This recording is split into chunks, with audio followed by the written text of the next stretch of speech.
You're listening to the Unchained Rock Show here on ARFM with me, Steve Harrison, currently at the Cambridge Rock Festival 2014, and I am backstage after a storming set with the one and only Jorn Lande.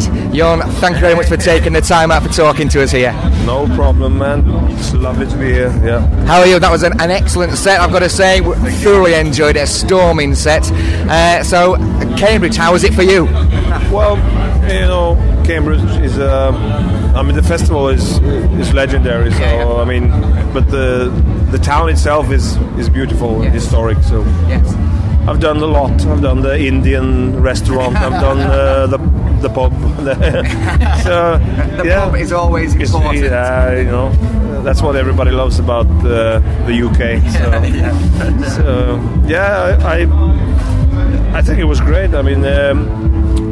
Pretty good crowd for the circumstances. If you look at the weather, a big storm damaging things at the festival, so it could have gone much worse. Absolutely. So for the circumstances, I think we did pretty good. I think I would definitely agree with it. It was an excellent set. So I hear on the grapevine that you've got another side project with Jorn Lande coming out in the next couple of months. Is that right? Yeah, that's right. It's the fourth album coming out. But it's it's something we just did more as a side project, really. The albums have been done pretty fast. We had different people, writing with us or for us, and with for producers, and it's more like something the record company put together. Yeah. So you could say it's exciting to be a part of. At the same time, it's not my baby. If you know what I mean. So and it's another record. It's number 4. Yeah. Coming as Roddy Matthews. Yes. Doing the artwork. Yeah. We've met Rodney today. We're not sure if he's doing the artwork or not. That's what he said to ask you. I thought he was doing it. Really? I don't even know. He said he wasn't. He said he wasn't sure, but obviously because he's done the other 3. Well, he's done 3, so. Well, I mean, I never asked my label. We just finished that record, so I mean. I guess you know more than me. Right. Like I said, it's something we've been doing, me and Russell, on the side. Yeah. So I've just done my part. I've done the vocal part, and and we're not together physically in the studio.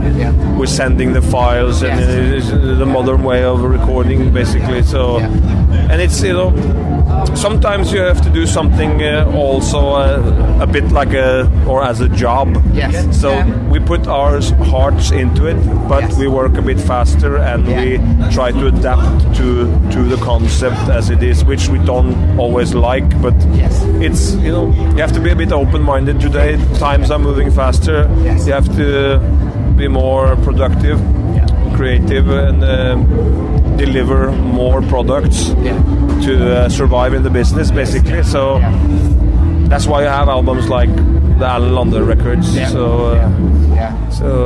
And we're also doing me and my guitar player Trond Holter.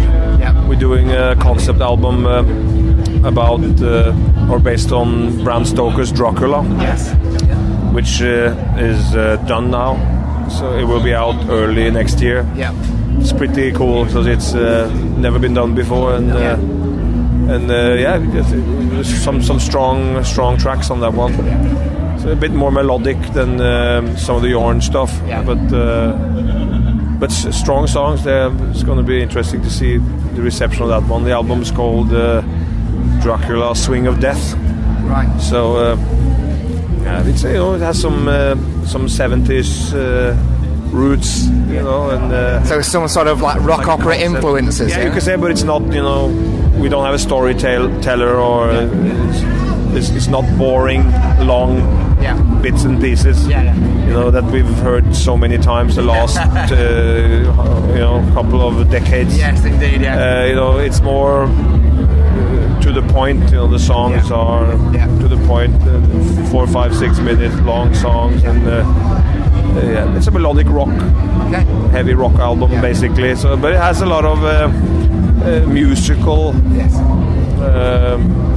elements, I would say. So, some piano there, something that would be, a bit like, not to compare, but to give you an idea, when Meatloaf did work with Jim Steinman and did Bat Out of Hell, it has all these piano parts and some orchestration, but it's, it's not lasting too long. These things is more coming to the point and still a rock album, So you've been quite busy working on those projects. Traveller was released last year. Yes. So when can we sort of expect some Jorn material then? When's that going to be surfacing? When do you think? I'm working on another record as well, just in the early stages at the moment, writing. And the Jorn albums take a bit more time when, when you work everything from the beginning and you write the music, you arrange things together with the band, or you're part of everything, the recording, the mix. So it's a bit more complex. But around spring or summer next year, I hope to have the album released. Already we have some songs. That's I'm working with a producer this time, Italian guy. Called Alessandro Del Vecchi. The keyboard player based in Italy. So he's done some cool stuff, I think. I think it could be interesting to see his angle, how he can add something melodic to the more heavy Jorn stuff. So we'll see. I mean, we'll try an album working with him. And I'll have some guests on the album probably this time. It's not going to be the traditional Jorn recipe. Right. I'm going to do an album now with some guests on. I won't reveal which or who will be playing. So, but will be some interesting names on the album. Sure.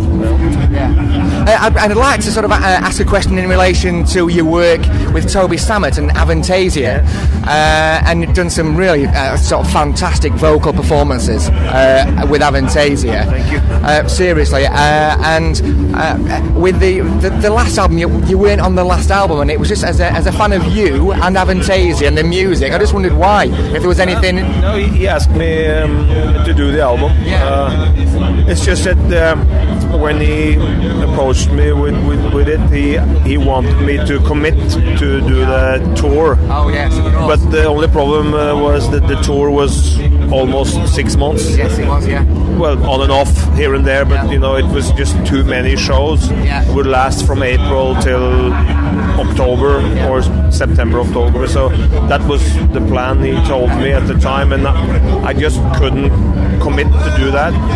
And so it didn't happen. He actually asked me again and said he changed his mind because he tried to make this thing with everyone on the album playing the tour. Doing the tour, that's right. But obviously other artists also had problems with that because they had other commitments. So he asked me again, but then he said you don't have to do all the shows, but do the album and some of the shows, maybe like Wacken and some of those bigger ones.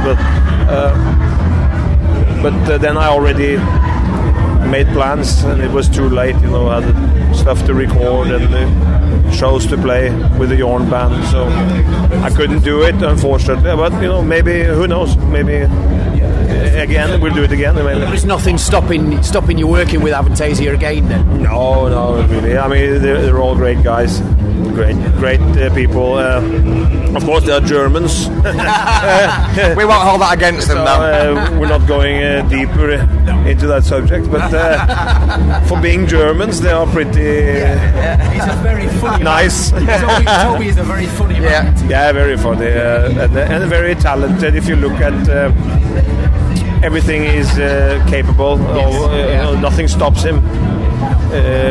If he sets his mind on something, he's going to make it happen, and that's the strong thing with Tobias. We've had him on the show a couple of times, and both times we couldn't shut him up. He's a funny man. I mean, we have a 5-minute works hard for him for an hour. All right. He works hard. Yes. He really he really understands that you can't take anything for granted in this business, and so he's humble in those. Can I just ask you, your influences in the past, obviously classic rock and things like that, and you're well known for doing a Whitesnake medley in your tour when you've got more time, and the Dio numbers and stuff like that. Are those bands still a massive influence to you? Yeah, I think I've kind of, it's still there, but I guess I moved on a bit. Eventually you have to do your own thing, and I'm not saying that because I want to do my own thing. It's just something that happens with age. You just feel that you are onto something strong on yourself. You write something that's powerful, and you know that you brought some elements with you from those who influenced you. But you also start to see the weakness in some of the things that you grew up with. No offense, but it's kind of like the times are changing, and you just realize that there are certain political aspects that the older artists would consider before they write the song, before they enter the studio, before they do basically anything. But when you grow up, or when you grow up without the same success when you were 20 as some of these bands had, then you just learn to be a working man in a different context. It's like you don't have the same political issues with what you do, and you're not afraid of to experiment a bit more with where you go vocally or lyrically. It's not the end of the world if you fail with a record, or if something is a bit weird or odd. So it's just an album. You don't have to consider all these things in the same way. At the same time, you just move on to the next record, and you learn from what you did, and you think, okay, it was pretty interesting, but I'm not sure if I'm going to do it again. So I think that's how I see things now with some of my influences. I still respect them a lot, and I think Ronnie James Dio is still a mentor in many ways, just because of the person he was and the music he made. It's a good influence to have. From him, many people should learn a lot. Be more humble, be dedicated. Follow the heart, never be afraid to really go for that dream. Because it can be done, but you need to be a bit fearless in this business. And some people say you have to be a bit self-focused, not necessarily egotistic, but you have to lose some fear and really believe in yourself. So I think you can certainly see the influences that you've taken, but you've certainly made Jorn a distinctive sound. You mentioned there about a significant influence being Ronnie James Dio, and obviously you did the album in tribute, and then of course wrote the song for Ronnie James. And I think that was one of those where it was your sort of heart on your sleeve and expressing your appreciation for such a talent that influenced you. Yeah, and it's also, again, I think that song was also something that I felt no one else would write. It's and he deserved a song like that. I wish he would hear it when he was alive. No, he wasn't my personal close friend, but we toured together in 2000 when I was with Yngwie Malmsteen. I helped Yngwie with a couple of tours in the US. So, and one of the reasons why I said yes to do that tour was because it was Yngwie and Dio. And I just and I just thought, wow, I get a chance to tour with that band. Yes. And like, you know, to get to meet Ronnie, to get to meet Jimmy Bain, or, you know, Craig. Craig Gold, and so the thing is, to me, I was a bit younger at the time, and I was really a big fan. Yeah. So to me, that was the most important thing. The shows were not really that important to me. To play the songs with Yngwie, that I just did that basically. Yeah. To get to tour with the Dio band. So basically, that's how it was, and that's why we do this radio show, to meet people like you. It's the same. It's a circle. So I think what I learned from Ronnie after that tour. I mean, we had some time once in a while to talk a bit, and of course, I asked questions, and the answers he gave me helped me in many ways. You know, I mean, I was insecure about the business, what to do. People would pull me in many directions, either musically, or they said, "Okay, you could do this. Your voice can do so many things." You know, and I was a bit, you know, insecure at the time, you know, and what should I do, you know, because the market was changing, the rock scene was low, at least lower than, and now it's getting better than you know, in a long time. So it's been pretty good for me the last few years, but back then it was really low, the whole scene. So just take you back a few years. One of my favourite all-time albums is the Millennium Hourglass album. Oh, yeah. Well, how did that come about? Because the range that you show on that album, it's almost as if there's 5 different singers, but it's all you. And it is a masterclass in singing that album. I guess I was so determined to do something strong that, and I fell in the pit in a way. When I was a kid, in the 70s was kind of almost like you know, Asterix and Obelix. You know, you know, it's like Obelix won't get his potion because you know, he fell in the pit when he was a child. Yeah, so it's a bit the same with me.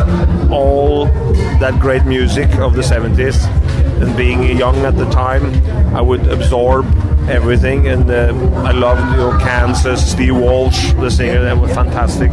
You know, I remember I used to listen to those albums all the time. Jefferson Starship, you know, Grace Slick, you know, various singers. So I wasn't only into, you know, Paul Rodgers or David Coverdale or Ronnie James Dio and Ian Gillan. I was also into all these fantastic artists or bands of that era, because there were so many good ones, and it's a time we probably won't see again, because it was unique.